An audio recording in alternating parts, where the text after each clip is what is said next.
Thank you, Mr. Mike. You have quite expensive. I have a question. When you were talking about leaders not being indispensable, I have my friend, he's a professor in pediatrics, and he owns a hospital. He is so good in his work that most mothers bring their children to him. As his clientele was becoming overwhelming, he employed another doctor who is also a pediatrician. At a point, he responded by employing 2 doctors to help him attend to the soaring clientele. But the irony became that the mothers don't send their children to those other 2 doctors.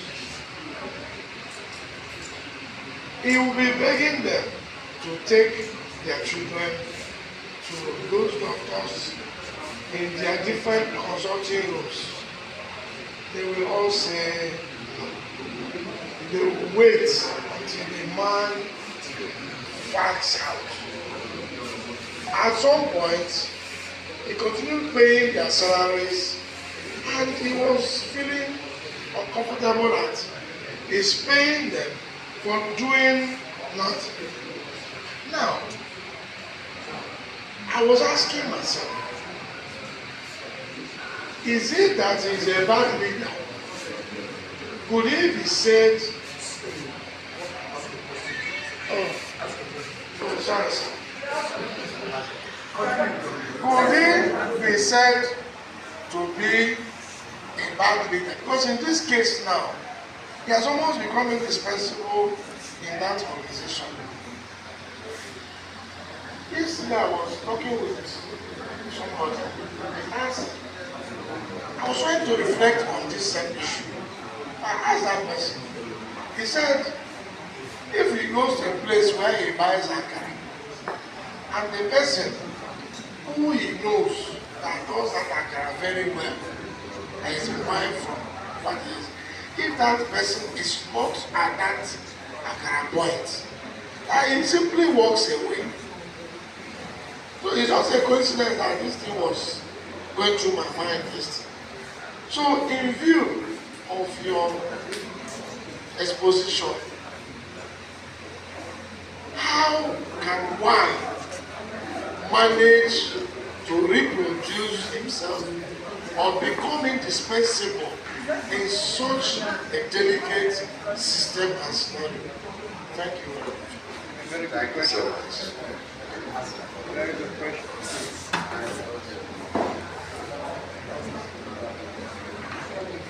want to thank you for your advice. There is a question. Sorry, please. There is a question I really want you to enlighten me on. You have quality leader in pride and poor leader in humility. How do you reconcile the two? And then criticism. How does it go leadership? Don't forget to let me answer. Okay, now, that man is a very technically sound man. He's a very good technical. And the women also have liked her skill.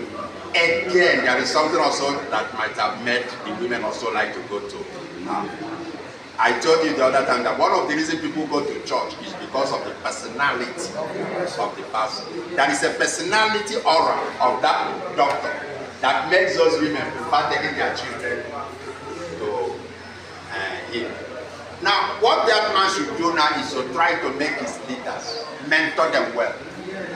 Try to transfer some of those things he discovered the women are coming for her. It may not only be medication. Maybe there is a way she play with them. Maybe there is a way she make them feel. He's supposed to look think out what are the reasons why these women normally like to bring their children to me. If it is medicine, all of them read the same thing. Then he will now try to reproduce this thing, transfer this into this thing, so that these people will now be doing this thing, so that same women will now be redirected to those things. He has not done his real work of mentoring those people he employed. He just employed them, put them on a salary, but he hasn't mentored.